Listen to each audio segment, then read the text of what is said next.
இன்றைக்கி key milk chocolate cookies தாங்க செய்ய போகிறேன். அதுக்கு கீ எடுத்து வச்சுருக்கேன், மில்க் சாக்லேட் எடுத்து வச்சுருக்கேன், மில்க் சாக்லேட் காம்பவுண்டு, அப்புறம் vanilla essence, brown sugar 3/4 cup எடுத்திருக்கேங்க, மைதா 1/4 கப் எடுத்திருக்கேன். வாங்க இப்போ எப்படி செய்யறதுன்னு பார்க்கலாம். ப்ரௌன் சுகரை ஒரு மிக்சி ஜாரில் போட்டு அரைச்சிக்கிறேங்க. நைஸாக பவுடராட்ட அரைச்சிக்கோங்க. சுகரை நல்லா பவுடர் பண்ணியாச்சுங்க. இப்போ மிக்சிங் பார்த்துடலாம். ஒரு பவுல் எடுத்துக்கோங்க.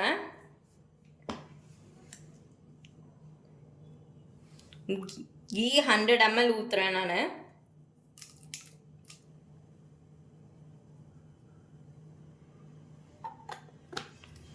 மிக்ஸ் பண்ணிக்கிறேன். அப்புறம் சுகர் பவுடர் ஆக்கணும்ல, அந்த சுகரையும் போட்டுக்கிறேன். இப்போ இதை நல்லா மிக்ஸ் பண்ணிக்கோங்க.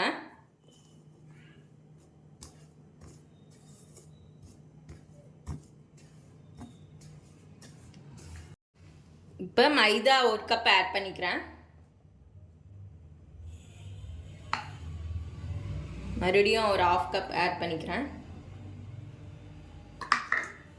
இதை நல்லா மிக்ஸ் பண்ணிக்கோங்க.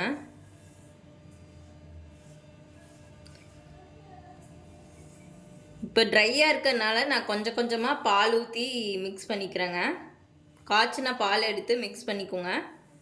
கொஞ்சோண்டு மாவு, சப்பாத்தி மாவு பிணையிற மாதிரி அந்த கன்சிஸ்டன்சியில் இருக்கணும். டீஸ்பூன் வெண்ணிலா எசன்ஸ் ஆட் பண்ணிக்கிறேங்க. இப்போ பால் கொஞ்சம் கொஞ்சமாக ஊற்றி மிக்ஸ் பண்ணிக்கோங்க.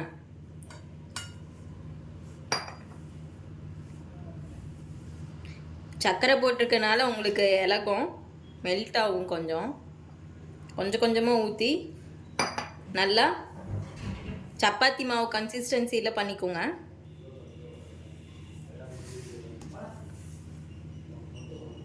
மில்க் சாக்லேட் எடுத்து கட் பண்ணி வச்சுக்கோங்க.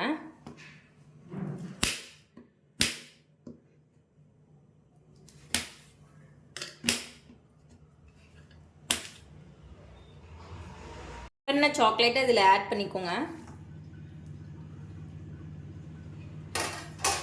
இப்போ நல்லா மிக்ஸ் பண்ணிக்கோங்க. மாவு நல்லா இந்த கன்சிஸ்டன்சியில் தாங்க இருக்கணும். இப்போ நம்ம ஒரு ட்ரேயில் வச்சுக்கலாம். பேக்கிங் ட்ரே எடுத்து கீ அப்ளை பண்ணிக்கோங்க.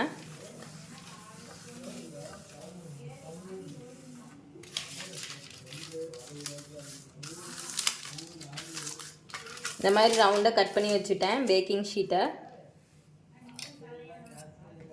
கீ மேலேயும் கொஞ்சம் அப்ளை பண்ணிக்கோங்க. அவ்வளோதாங்க. இந்த மாதிரி பால்ஸ் மாதிரி உருட்டி வச்சு தட்டிக்கோங்க.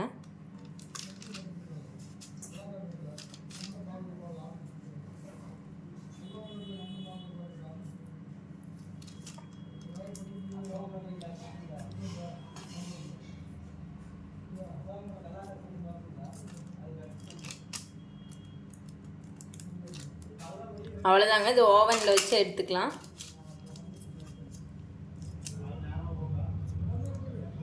அவ்வளோதாங்க, குக்கீஸ் ரெடி.